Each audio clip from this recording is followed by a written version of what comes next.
Saban Video proudly presents Funky Fables.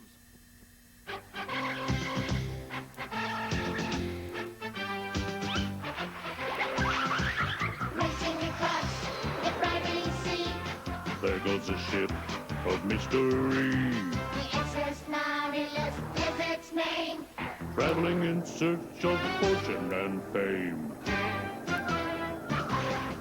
It goes deep, Deep, deep, deep. deep as can be. 20,000 leagues deep under the sea. It goes deep, Deep, deep, deep. deep as can be. 20,000 leagues deep under the sea.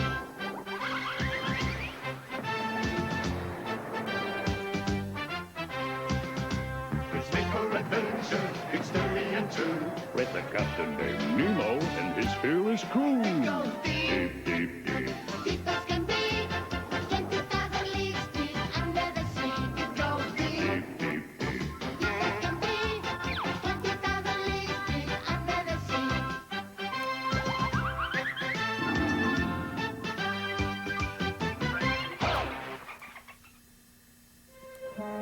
The sea often provides us with tales of mystery and adventure, as well as a place to body surf and get sunburned.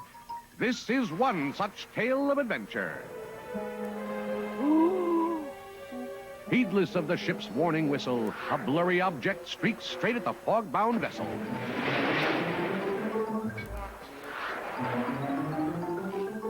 The question here is, how come there's never a cop around when you need one?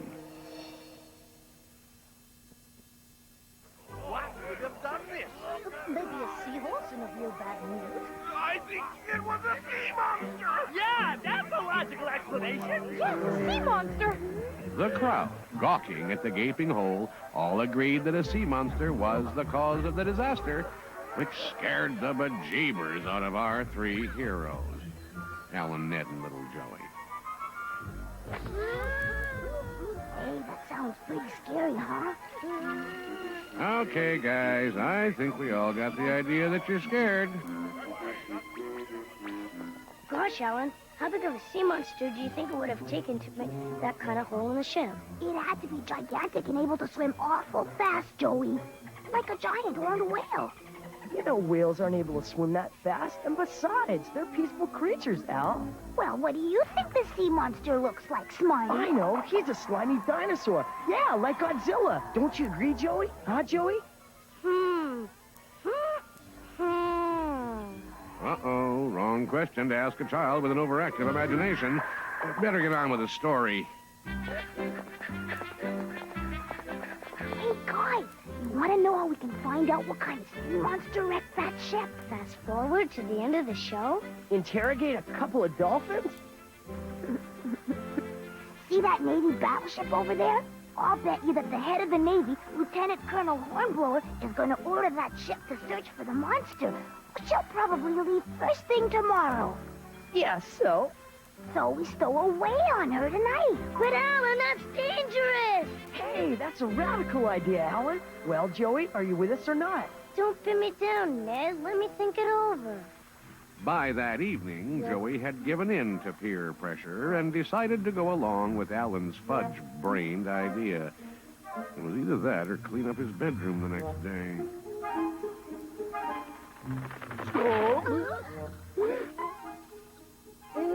I told you you can't come along on this trip, Mickey. Now get out of here.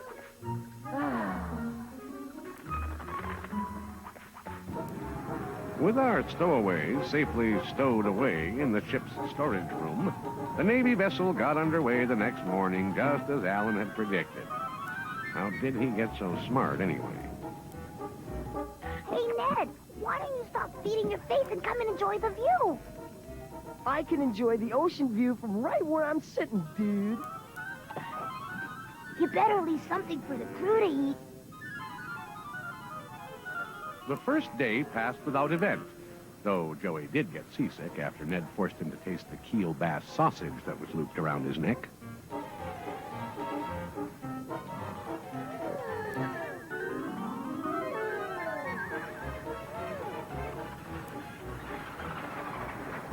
Wow, this is better than watching TV. Yeah, no commercials.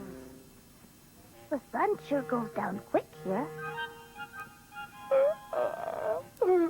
You'd better turn in, Joey. Oh, yeah? Turn into what?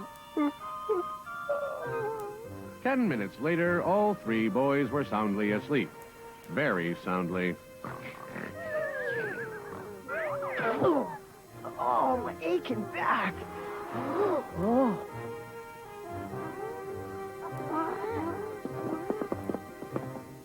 Hey, could that be the sea monster? Ahoy! Something big approaching off the port bow! Not only was it big, it was glowing. Man your battle station.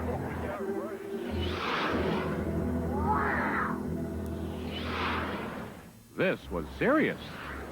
Serious enough for Ned to leave a room full of uneaten food.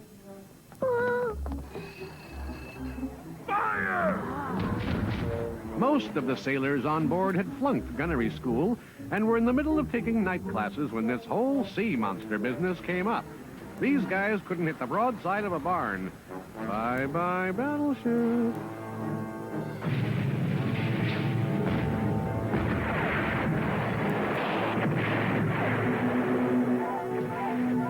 Well, everybody on board started getting that sinking feeling, and you couldn't really blame them.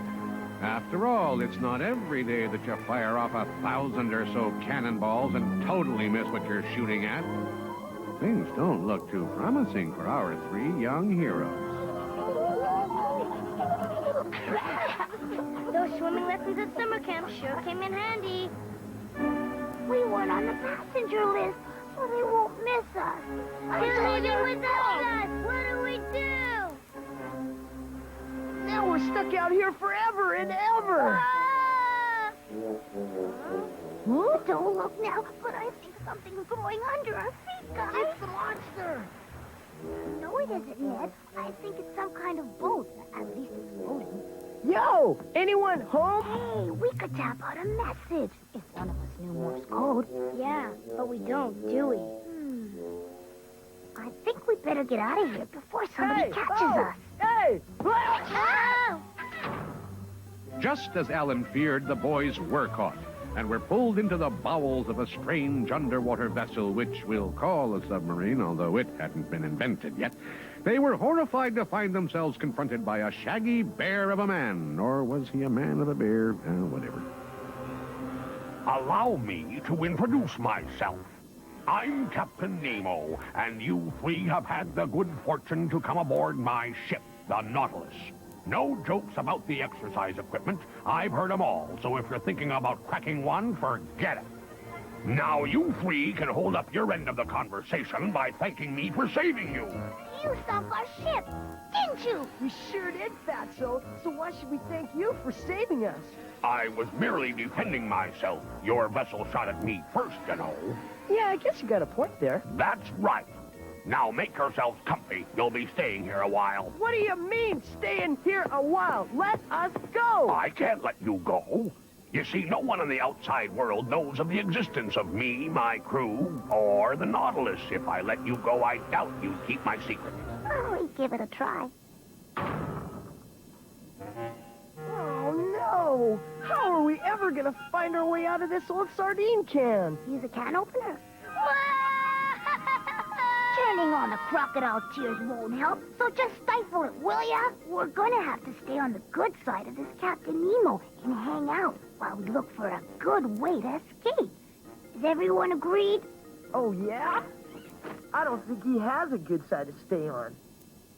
The next day, Captain Nemo proved to be quite a hospitable host.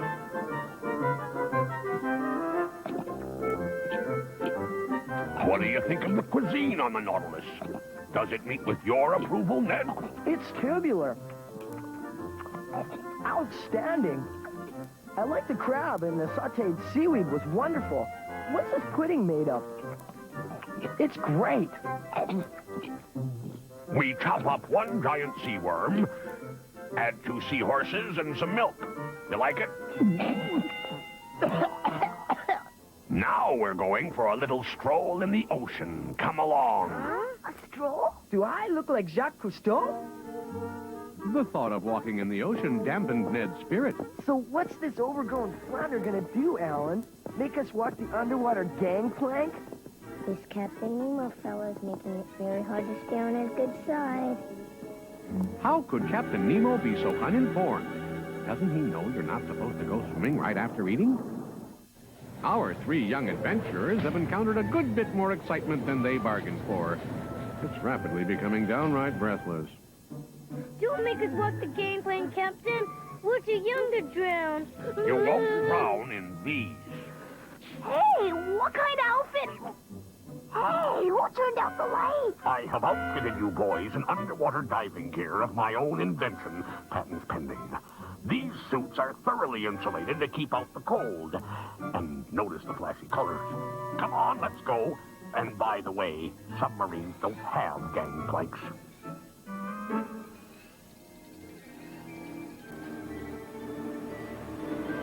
Just breathe normally now.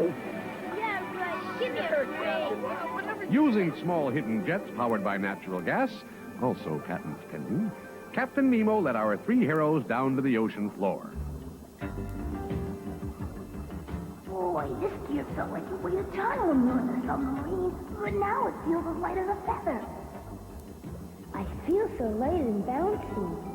Hey, turn me over, will ya? What are you trying to do, bozo? Can't hear you. Ned got it together on his own, and the four set out for some undersea exploring. Wow, this is radical. I mean, how many kids my age can say they've seen seaweed at 10,000 feet below sea level? I'm really starting to feel at home down here. Ned and Joey were as thrilled as Alan was, though Ned was experiencing some minor indigestion from Captain Nemo's weird pudding. After all, how many kids their age could say they witnessed the courting ritual of the yellow-finned yuppie fish?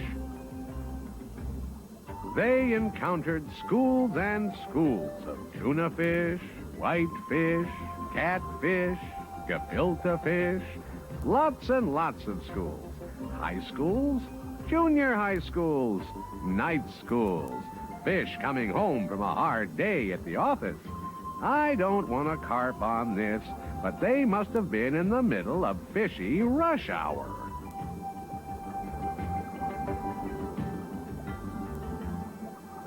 Wait till these kids get a load of what's in nature's safety deposit box. Ned lost his cool, thinking he could trade the giant pearl in for a bunch of computer games, but was immediately scolded by Captain Nemo. Sorry, Ned. This pearl belongs to the sea. Holy jumping turtle, underwater volcano. Yeah, look at that. Is that a sunken pirate ship? From the looks of it, the derelict vessel very well might be a sunken pirate ship. It wasn't a love boat, that's for sure. Say, this trip is getting to be more exciting than a weekend at Wally World.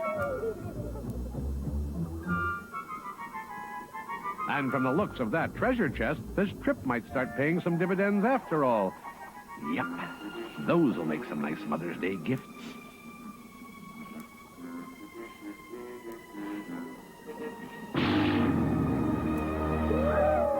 Oh, well, easy come, easy go. Well, here we go with the killer shark routine again. Haven't we seen this footage somewhere before? I'll save you. It's nice that Ned is going to turn out to be the hero of this little escapade, but did they have to use so much stock film from old movies? Nice shooting.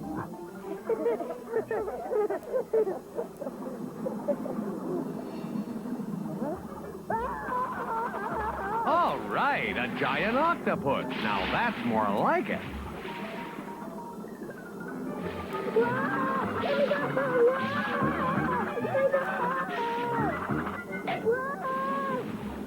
Joey broke free and made it through the closing door just in time. But our heroes weren't out of the hot soup yet. Man your battle stations, mates. We're in for a fight. Aye, aye, Captain. That fiend has got us in his clutches, men. We'll have to drift to the surface and fight him with our bare hands. Nemo emptied the ship's ballast tanks while the boys shivered their timbers. The octopus continued to clutch the Nautilus and rose with it to the surface. The strange thing is, the monster could have crushed the sub, but didn't. 6 seconds to surface. Of course, there is a perfectly logical reason why the octopus didn't crush the sub in its tentacles.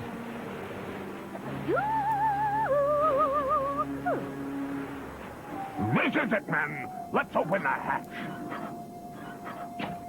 Captain Nemo, look out! It seems the octopus had a crush on Captain Nemo. Someone yell, attack! I'll do it, attack! Wow.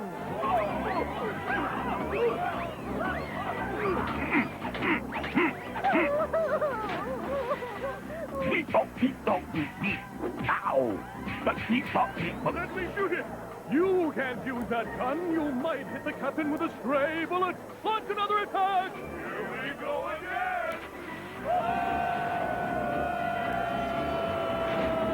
Let's join the fun, fellas. Sure, I'm right behind you. Sissy!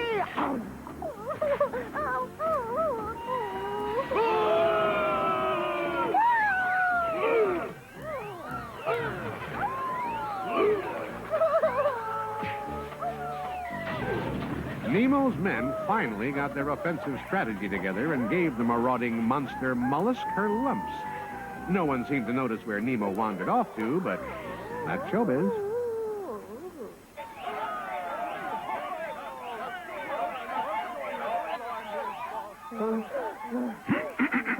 Well, you boys look none the worse for wear, and I'm in one piece, in case you were wondering. They weren't wondering, but they covered it up nicely with some sheepish laughter. In a wink, they were all boarded and soon back to the Nautilus routine. The boys sawed wood like sailors and grew even more fond of the Nautilus's cuisine. Ned even developed a taste for the sea worm croquettes. Oof. Days passed as Nemo navigated the sub northward, claiming he knew some Eskimos and wanted to play a couple of hands of pinochle with them.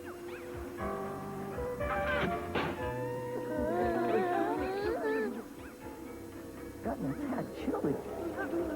Golly, Captain, do you mind telling us where we're heading? To the North Pole. I hate to say this, but don't you agree that those icebergs might be kind of dangerous? Don't be ridiculous. I've made this trip hundreds of times without colliding with anything. If you say so. I say so. Now relax and enjoy the sights. And close your mouth, kid, before your tongue freezes. Nemo let the ship's first mate navigate that night while he brushed up on his pinochle.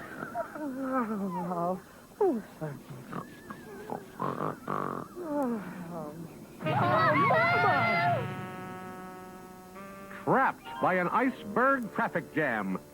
Looks like Nemo will have to take away his first mate's learner's permit. I don't want to hear you say I told you so. My infallible record of maneuvering safely through these waters is still intact, but my first mate, on the other hand, has been relegated to KP duty for running us into an iceberg. Yikes! I hope this ship's okay. Do you have any insurance to cover any damage? Are we gonna sink? No damage has been done, but we're stuck between two large pieces of ice.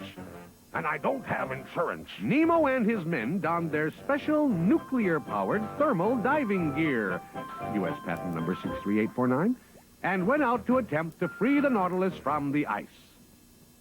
I have a feeling we'll never get out of this. Would you look at those feeble tools those guys are using? I've never seen a sledgehammer with a propeller. Nemo knows what he's doing, Ned. Stop belly aching and show a little confidence. Huh? We've failed. The ice is too hard for any of our tools to crack. What now? It's getting kind of hard to breathe in here. I know.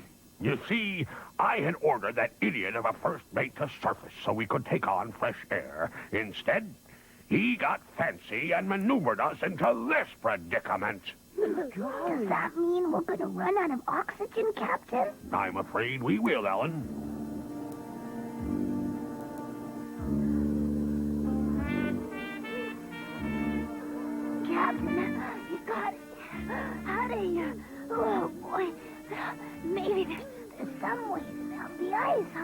What's that, Alan? Move the ice, you say? I'm trying. Nemo's delirious attempts were futile. The ice wouldn't budge an inch. No way out. The ice. Melt the ice. Mm. No. Another 2 hours passed. I've got it. The engines. They're insulated with hot water. I'll release the water and melt the ice.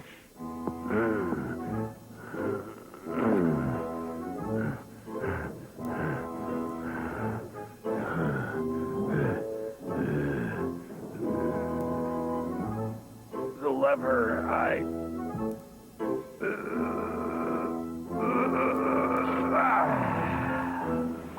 Who would have thought, given the wonders of modern science, that the solution could be so simple? But our heroes weren't out of the woods yet. They still had to get the Nautilus to the surface before they ran out of oxygen.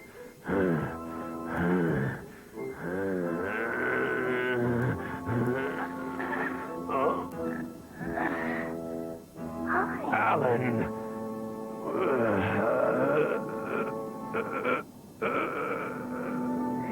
We certainly had a lot of dramatic groaning in that scene.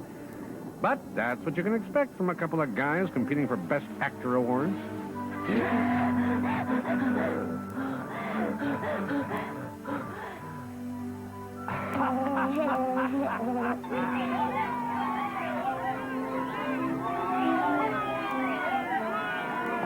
You guys okay? Yeah.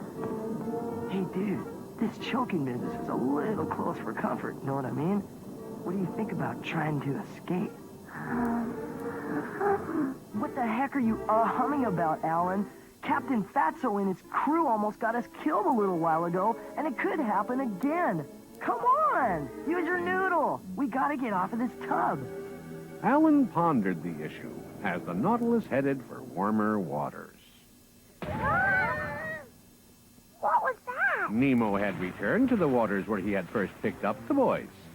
What's happening, Captain? We are under attack by your Navy. Those idiots still can't hit the broadside of a barn. Thank goodness for that. What'll we do? Ram that ship like last time. Why don't you just outrun her, sir? I might as well tell you. I've been seeking revenge on your Navy for years now.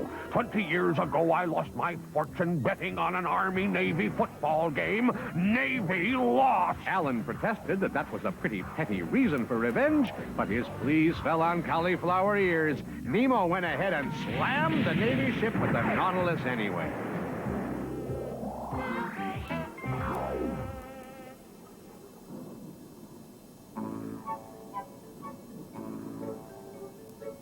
You're right, Ned. Nemo's crazy. We gotta get out of here quick. Got any ideas? Nemo keeps a mini sub on board. We'll steal it and make tracks before he has a chance to catch us, huh? I fixed that Navy ship, but I'm still angry. Dumb Naval Academy hasn't fielded a good football team in 20 years. Think I'll tinkle the ivories. That should help.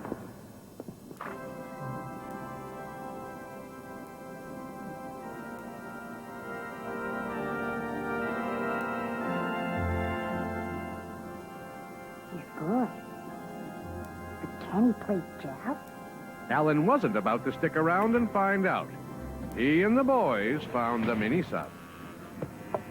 All aboard! Ah! What was that crash? Hold on to something! Just when the boys thought everything was going hunky-dory, an underwater tornado hit. Ah, the miracles of Mother Nature. But did they panic? You bet your bippy they did. The Nautilus was being swallowed up in the vortex of the tornado. Hey, what is a vortex anyway?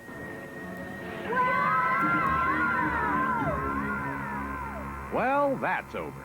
But wait a second. What was that echo effect? Hold it. A tornado. Didn't this happen in another famous story? Something about a wizard in ruby slippers and a girl and her dog fighting a wicked witch and then waking up in bed at home? We made it, fellas! Ah, yes. yes, tales of mystery from the sea. But mystery no greater than the mystery of how we thought we could possibly get away with such a stupid ending stolen from another story. Did the boys dream this whole thing? Was it a nightmare induced by ingesting too many preservative-laden foods? Had our three heroes stared uninterrupted at video arcade games a few too many hours? Was it that 3-hour sauna they took? Or did Captain Nemo really exist? Beats me. You try to figure it out.